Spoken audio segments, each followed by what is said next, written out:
Vamos agora à pergunta que mencionamos no início do nosso programa, que é 1 Coríntios 15, 29, que é usado esse texto para dar margem a um batismo estranho, conhecido como batismo pelos mortos. Diz o texto, de outra maneira, que farão os que se batizam pelos mortos? Se absolutamente os mortos não ressuscitam, por que se batizam eles então pelos mortos? Então nós queremos dizer que o uso de 1 Coríntios 15, 29 como apoio para o batismo pelos mortos não é correto. Queremos dizer que todo o capítulo 15 de 1 Coríntios, Paulo está ensinando a respeito da ressurreição dos mortos. Desde o versículo 1, vem falando aos irmãos e usando os pronomes vós e nós. Com exceção do versículo 29, em que ele aplica o pronome eles, que é o sujeito culto. Então, vou ler de novo. Doutra maneira, que farão? Então, veja só, eu faço, ele faz, eles fazem, ou farei, faremos, eles farão. A terceira pessoa do plural. Que farão eles, os que se batizam, eles, pelos mortos. Se absolutamente os mortos não ressuscitam, por que se batizam eles então pelos mortos? Disso se compreende que Paulo não falava de prática cristã, mas de algum grupo religioso ou aos heréticos. Batismo pelos mortos não é mencionado em nenhum lugar da Bíblia. Se realmente fosse uma ordenança para os cristãos, o que não ocorre. Além disso, no livro de Mórmon, há o ensino de que só nesta vida alguém pode encontrar a salvação.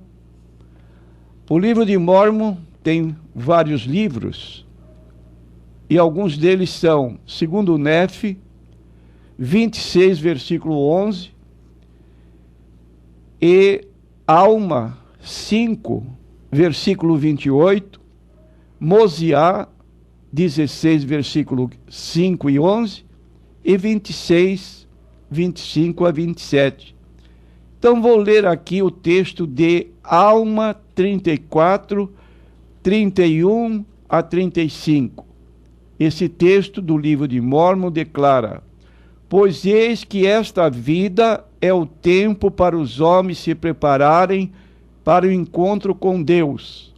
E agora, como vos disse antes, já que havestes tido tantos testemunhos, peço-vos, portanto, que não deixeis o dia do arrependimento para o fim, porque depois deste dia de vida que nos é dado para nos prepararmos para a eternidade, eis que se não aproveitarmos nosso tempo, virá noite tenebrosa, durante a qual nenhum labor poderá ser executado. Porque se protelardes o dia do nosso arrependimento para o dia da vossa morte, eis que vos tereis submetido ao espírito do diabo, que vos selará como coisa sua.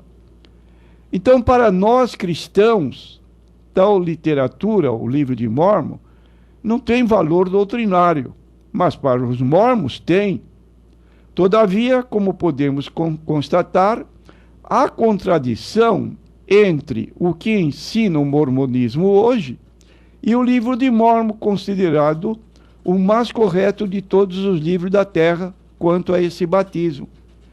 E de acordo com o ensinamento da Bíblia, apontamos o que acontece depois da morte.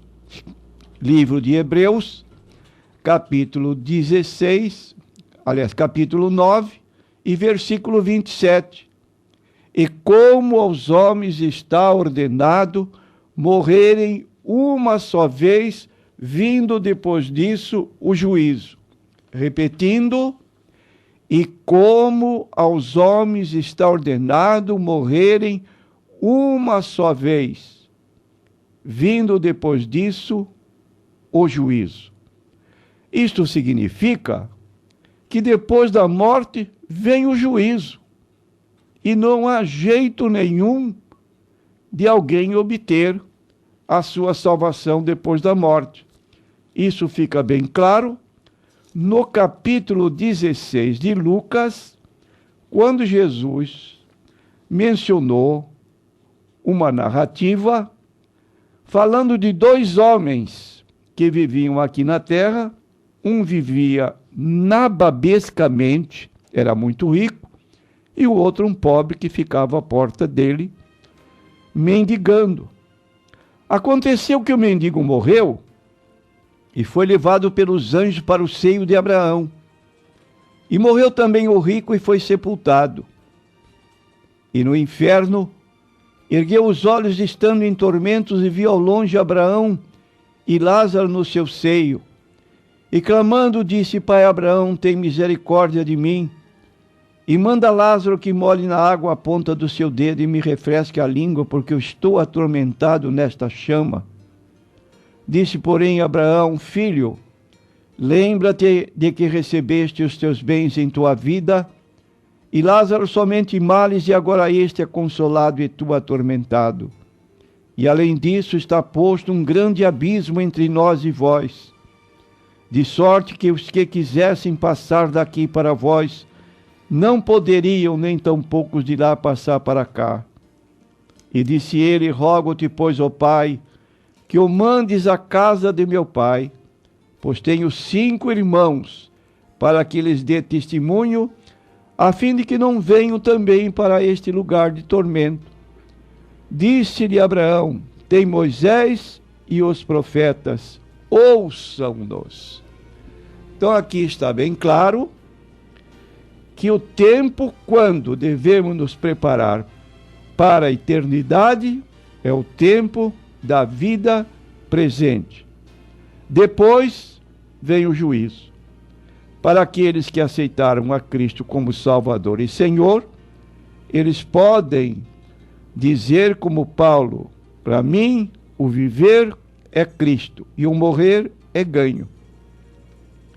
Para aqueles que se afastam, que preferem os gozos do mundo presente, não há outra situação senão o outro lado, acerca do qual falamos aqui em Lucas 16, 19 a 31.